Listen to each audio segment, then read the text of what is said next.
YIMP, Yayasan Insan Mulia Pama. Assalamualaikum warahmatullahi wabarakatuh. Alhamdulillahi ala ihsanih wa syukru lahu ala taufiqihi wa amtinanih. Wa asyhadu an la ilaha illallah wahdahu la syarika lahu ta'ziman li sya'nih. Wa asyhadu anna Muhammadan abduhu wa rasuluhu ad-da'i ila ridwanih. Sallallahu alaihi wa ala alihi wa ashabihi wa ikhwanih. Amma ba'd. Faya ibadallah wa ya duyufar rahman, usi nafsi wa iyyakum bitaqwallah. Haitsu qala Allah jalla wa ala fi muhkami kitabih, ba'da a'udzu billahi minasyaitonir rajim. Ya ayyuhalladzina amanu taqullaha haqqa tuqatih wa la tamutunna illa wa antum muslimun. Wa qala Nabi sallallahu alaihi wasallam, fa inna khairal kalami kalamullah wa khairal hadi hadi Muhammadin sallallahu alaihi wasallam wa syarrul umuri muhdatsatuha wa kullu muhdatsatin bid'ah wa kullu bid'atin dhalalah wa kullu dhalalatin finnar. Amma ba'd. Sidang Jumat rahimakumullah, kita mulai dengan memuji dan bersyukur kehadirat Allah Subhanahu wa taala atas seluruh rangkaian nikmat dan anugerahnya dalam kehidupan kita. Semoga kita bisa mengamalkan ajaran agama kita dengan maksimal.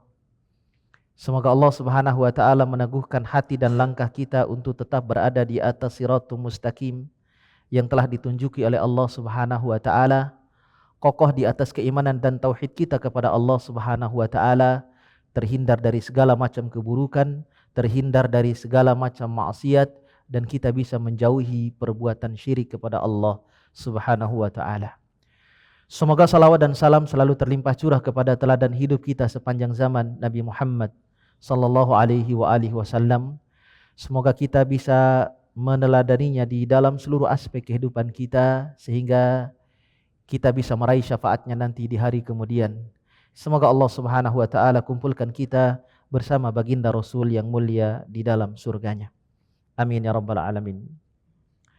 Sidang Jumat yang dimuliakan Allah Subhanahu wa taala, khatib berwasiat kepada diri dan kepada kita semuanya agar kita senantiasa beribadah kepada Allah dengan ibadah yang ikhlas, dengan ibadah yang benar, agar kita senantiasa menjalankan sunnah-sunnah Nabi kita Muhammad sallallahu alaihi wa alihi wasallam dengan ikhlas dan benar, dan agar kita senantiasa memperbaiki keimanan kepada Allah Subhanahu wa taala. Sidang Jumat yang dimuliakan Allah Subhanahu wa taala, tema khutbah hari ini adalah tentang wasiat Luqman Al-Hakim kepada putranya. Siapa Luqman Al-Hakim sehingga namanya diabadikan oleh Allah Subhanahu wa taala sebagai nama salah satu surat di dalam Al-Qur'an? Sebagian ulama mengatakan beliau adalah seorang nabi di zaman dahulu. Pendapat ini disampaikan oleh ulama ahli tafsir Ikrimah. Namun pendapat jumhur mengatakan bahwa Luqman Al-Hakim adalah seorang ahli hikmah, abdun saleh, sebagaimana yang dikatakan oleh Nabi sallallahu alaihi wasallam, seorang hamba yang saleh yang hidup di zaman dahulu, bukan nabi. Kapan Luqman Al-Hakim hidup? Sebagian ulama menjelaskan beliau hidup antara masa Nabi Ibrahim dengan Nabi Ismail. Sebagian yang lain menyebutkan beliau hidup antara masa Nabi Isa hingga Nabi Muhammad sallallahu alaihi wasallam. Tapi kemudian Imam Al-Hakim dalam Al-Mustadrak, beliau menyampaikan sebuah asar yang menjelaskan bahwa Luqman Al-Hakim adalah seorang hamba yang saleh, seorang ahli hikmah yang hidup di zaman Nabi Dawud alaihi salatu wassalam. Beliau dikenal dengan ungkapan-ungkapan dan pesan-pesan hikmahnya, sehingga beliau mendapatkan gelar Al-Hakim lantaran beliau adalah seorang yang bijaksana. Sebagaimana Allah Subhanahu wa taala menegaskan di dalam surat Luqman ayat 12. Wa laqad ataina Luqmanal hikmah, dan sungguh kami telah memberikan kepada Luqman itu hikmah. Dari kalimat hikmah inilah kemudian Ikrimah menyimpulkan satu ijtihad bahwa Luqman Al-Hakim adalah seorang nabi. Karena di antara makna hikmah itu adalah wahyu. Dan wahyu itu disampaikan kepada seorang nabi Allah Subhanahu wa taala. Di antara pesan yang disampaikan oleh Luqman Al-Hakim kepada putranya, yang pertama terdapat di dalam surat Luqman ayat yang ke-13. Wa idz qala Luqmanu li ibnihi wa huwa ya'idhuhu ya bunayya la tusyrik billah inna syirka la zulmun 'adzim. Dan ketika Luqman berkata kepada putranya, wa huwa ya'idhuhu, seraya beliau memberikan nasihat dan peringatan. Karena makna mau'izah itu adalah nasihat yang disertai dengan peringatan. Apa nasihat dan peringatan yang disampaikan oleh Luqman kepada anaknya? Ya bunayya, wahai putraku. Panggilan kesayangan untuk seorang anak. Luqman tidak mengatakan ya ibni, tapi Luqman mengatakan ya bunayya, wahai putraku, wahai anakku tercinta. La tusyrik billah, janganlah engkau berbuat syirik kepada Allah Subhanahu wa taala. Inna syirka la zulmun azim, karena syirik itu adalah kezaliman yang paling besar. Para ulama menjelaskan bahwa putranya Luqman Al-Hakim, demikian pula dengan istrinya, adalah dua orang yang musyrik, berbuat syirik kepada Allah Subhanahu wa taala. Lalu kemudian Luqman Al-Hakim terus menyampaikan nasihat-nasihat. Luqman Al-Hakim terus berdakwah kepada putra dan istrinya hingga beliau berdua menjadi hamba Allah Subhanahu wa taala. Dan ini adalah pesan yang paling fundamental di antara seluruh pesan yang disampaikan oleh Luqman Al-Hakim kepada putranya di dalam surat Luqman mulai ayat 13 sampai ayat 19. Kenapa? Karena tauhid ini adalah asas. Tauhid ini adalah dasar. Orang yang tidak memiliki tauhid dan keimanan kepada Allah Subhanahu wa taala, maka dia tidak akan selamat di dunia dan di akhirat. Dia tidak akan masuk surga sedikit pun. Karena kunci meraih surga Allah Subhanahu wa taala adalah di saat kita wafat dalam keadaan bertauhid kepada Allah Subhanahu wa taala. Sebesar apapun dosa yang kita bawa, selama kita tidak berbuat syirik dan mensekutukan Allah Subhanahu wa taala, maka keadaan kita di hari kemudian berada di bawah kehendak Allah Subhanahu wa taala, tahta masyiatillah. Imma ayyu'adzibah wa imma ayyaghfiralah. Bisa saja Allah Subhanahu wa taala mengadabnya karena dosa-dosanya yang dibawa mati selama dia tidak berbuat syirik kepada Allah Subhanahu wa taala, namun bisa saja Allah Subhanahu wa taala memberikan ampunan kepadanya karena Allah Maha luas ampunannya. Sebagaimana dijelaskan dalam hadis riwayat Imam Tirmidzi, ya bani Adam, law ataitani bi qurabil ardi khataya summa laqitani la tusyriku bi syai'a la ataituka bi qurabiha maghfirah. Wahai anak keturunan Adam, wahai manusia, jika saja engkau datang menghadapku, artinya setelah kita menghadap Allah di hari kemudian dalam keadaan membawa dosa sepenuh bumi, selama engkau tidak berbuat syirik kepada Allah Subhanahu wa taala, la ataituka bi qurabiha maghfirah, maka aku akan datang menemuimu dengan membawa sepenuh bumi ampunan. Kenapa? Ghaffar. Allah itu adalah zat yang Maha Pengampun. Tapi celaka bagi orang yang wafat dalam keadaan berbuat syirik kepada Allah Subhanahu wa taala.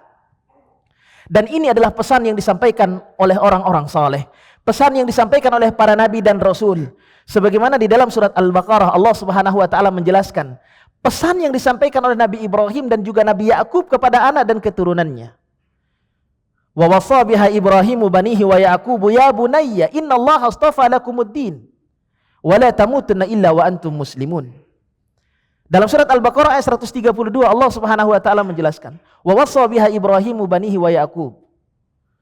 Ketika Nabi Ibrahim dan juga Nabi Yakub memberikan wasiat, memberikan pendidikan, arahan kepada anak dan keturunannya. Innallaha astafa lakumuddin. Sungguh Allah telah memilih agama ini untuk kalian. Jadikan agama ini sebagai petunjuk dan jalan hidup kalian. Fala tamutunna illa wa antum muslimun. Dan jangan sekali-kali kita meninggalkan dunia ini menghadap Allah Subhanahu wa taala kecuali dalam keadaan muslim, menyerahkan diri sepenuhnya hanya kepada Allah Subhanahu wa taala. Ini intinya tauhid, menyerahkan segala urusan kita kepada Allah. Menyembah dan beribadah hanya kepada Allah.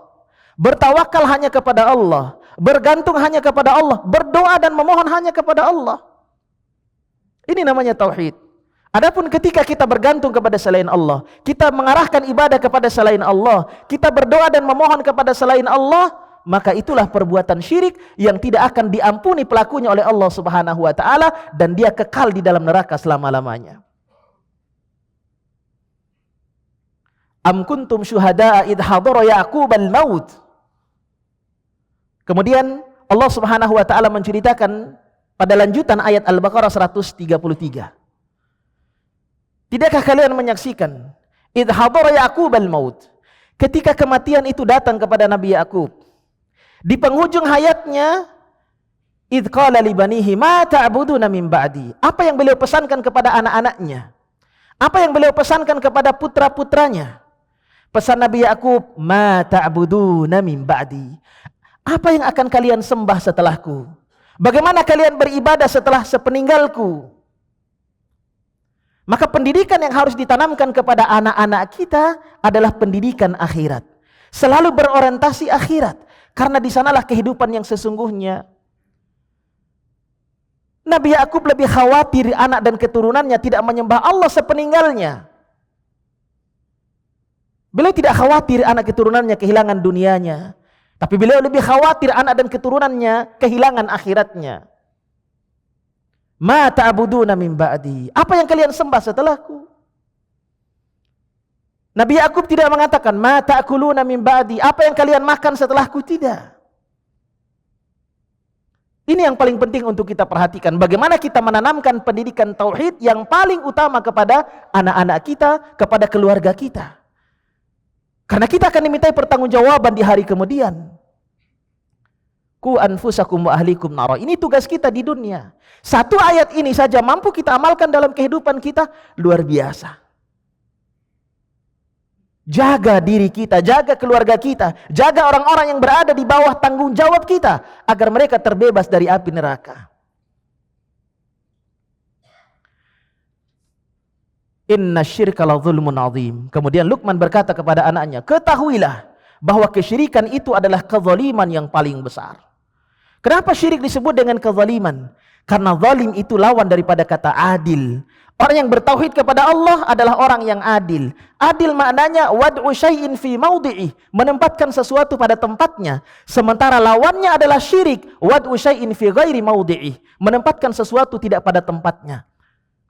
Sehingga orang yang berbuat syirik, dia telah melakukan kezaliman yang paling besar. Betapa tidak Allah Subhanahu wa taala yang memberikan dia kehidupan. Allah Subhanahu wa taala yang memberikan dia rizki. Bumi ini Allah ciptakan tempat dia berpijak. Allah memberikan segala apa yang dia butuhkan dalam kehidupannya, tapi justru dia tidak berterima kasih kepada Allah dengan beribadah hanya kepadanya. Justru dia beribadah kepada selain Allah Subhanahu wa taala. Ini sungguh kezaliman yang besar. Ibadah mestinya hanya ditujukan kepada Allah Subhanahu wa taala. Namun ketika ibadah itu ditujukan kepada selain Allah, kita telah menempatkan ibadah tidak pada tempatnya. Inilah makna kezaliman yang besar, yaitu kesyirikan. Maka ketika turun surat Al-An'am ayat 82, sebagaimana dikisahkan oleh Imam Ahmad dalam hadis Nabi sallallahu alaihi wasallam, lamma nazalat hadhil ayah, ketika turun surat Al-An'am ayat 82, walladzina amanu wa lam yalbisu imanahum bidzulmin ulaika lahumul amnu wa hum muhtadun. Kata Allah Subhanahu wa taala, dan orang-orang yang tetap kokoh di atas keimanannya kepada Allah dan tidak mencampurkan keimanannya dengan kezaliman sedikit pun. Bidzulmin, kezaliman. Ulaika lahumul amnu wa hum muhtadun. Mereka itulah orang-orang yang mendapatkan keamanan dan petunjuk di dunia dan di akhirat. Ketika turun ayat ini, syaqqa dzalika 'alan nas. Ayat ini terasa berat bagi para sahabat. Sehingga para sahabat mengatakan, qalu ya Rasulullah, wahai Rasulullah, fa ayyuna la yazlimu nafsah. Siapa di antara kita ini yang tidak berbuat zalim kepada diri sendiri? Berbuat zalim artinya berbuat dosa. Berbuat zalim kepada diri sendiri artinya berbuat maksiat. Siapa di antara kita ini yang tidak pernah berbuat zalim? Siapa di antara kita ini yang lepas dari perbuatan dosa dan maksiat? Berarti tidak ada di antara kita yang selamat, tidak ada di antara kita yang mendapatkan petunjuk.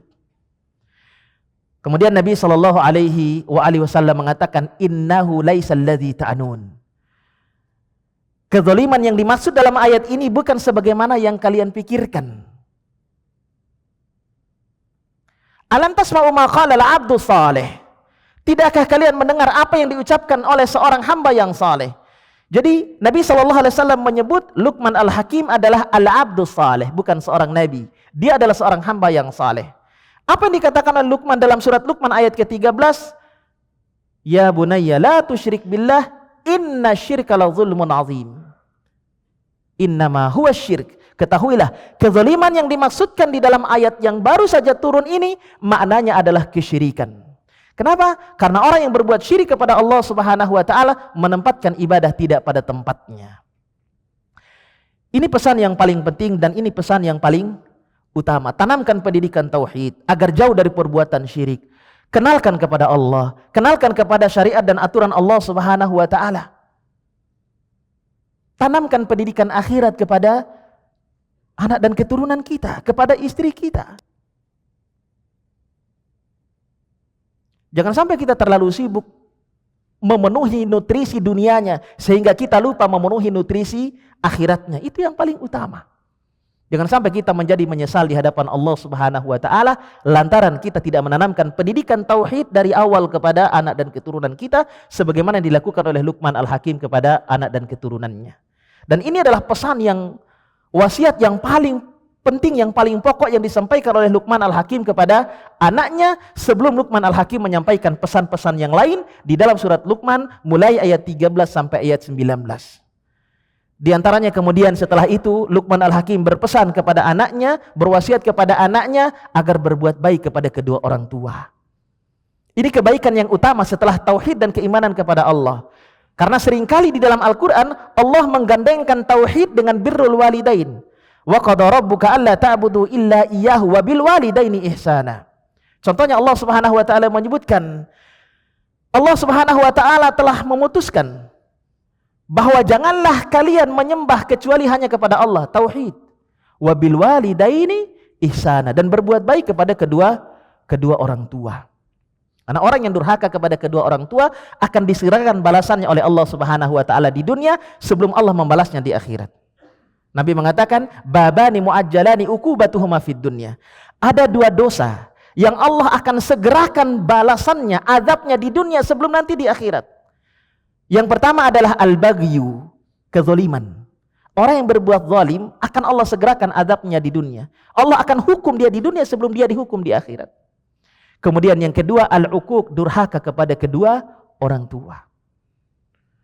Kemudian pesan yang berikutnya, ya bunayya innaha intakum mithqala habatin min khardalin fatakun fi sakhratin aw fis samai aw fil ardi ya'ti bihallah. Ayat ini menjelaskan bahwa segala sesuatu yang ada di dalam muka bumi, di bawah batu, di atas langit, di dalam bumi, di dalam tanah sekalipun, Allah Subhanahu wa taala mengetahuinya dan Allah pasti akan membalasnya sekecil apapun perbuatan kita yang baik maupun yang buruk. Wa may ya'mal mithqala dzarratin khairan yarah wa may ya'mal mithqala dzarratin syarran yarah. Bahwa setiap apa yang kita kerjakan akan ada balasannya. Maka lakukan hal-hal yang baik agar kita mendapatkan balasan yang baik di sisi Allah Subhanahu wa taala. Pesan yang berikutnya yang disampaikan oleh Luqman Al-Hakim kepada anaknya, ya bunayya aqimis shalah wa'mur bil ma'rufi wanha 'anil munkari wasbir 'ala ma asabak, agar kita menegakkan salat. Kemudian agar kita beramar ma'ruf nahi munkar dan bersabar terhadap setiap apa yang kita alami dalam kehidupan kita. Inna dzalika min azmil umur, karena itu adalah perkara yang paling penting. Selain pesan tauhid dan keimanan, juga Luqman Al-Hakim menyampaikan pesan akhlak kepada anaknya. Apa pesan yang berikutnya? Wala tusa'ir khaddaka linnas. Jangan kau palingkan wajahmu dari manusia karena sombong. Wala tamshi fil ardi maraha. Jangan engkau berjalan di atas muka bumi dengan membusungkan dada. Jangan engkau berjalan di atas bumi dalam keadaan angkuh. Kita tidak berhak sombong. Hanya Allah yang berhak sombong karena Allah memiliki segala apa yang ada dalam kehidupan kita. Kita ini manusia yang kecil. Allahu Akbar, Allah yang maha besar, selain Allah tidak ada yang besar. Kemudian pelajaran akhlak yang berikutnya yang disampaikan oleh Luqman Al-Hakim kepada anaknya, waqsid fi masyyika waghdud min sautik. Sederhanalah, bersahajalah di dalam berjalan. Waghdud min sautik, dan rendahkan suaramu. Inna angkaral aswati la sautul hamir, karena seburuk-buruk suara adalah suara keledai. Semoga Allah Subhanahu wa taala senantiasa membimbing kita di atas kebaikan-kebaikan, membimbing kita di atas jalan keimanan dan tauhid kepada Allah, menjauhkan kita dari perbuatan syirik, agar kita senantiasa bisa berbuat baik kepada kedua orang tua kita selama mereka masih hidup. Dan agar kita senantiasa menegakkan sholat, beramar ma'ruf dan nahi mungkar, sabar terhadap apa yang kita alami, dan bersahaja di dalam kehidupan kita. Sehingga dengan demikian Allah Subhanahu wa taala akan memberikan keberkahan dalam kehidupan kita. Barakallahu li wa lakum fil Qur'anil azim wa nafa'ni wa iyyakum bima fihi minal ayati wa dzikril hakim wa taqabbal minni wa minkum tilawatahu innahu huwal ghafurur rahim.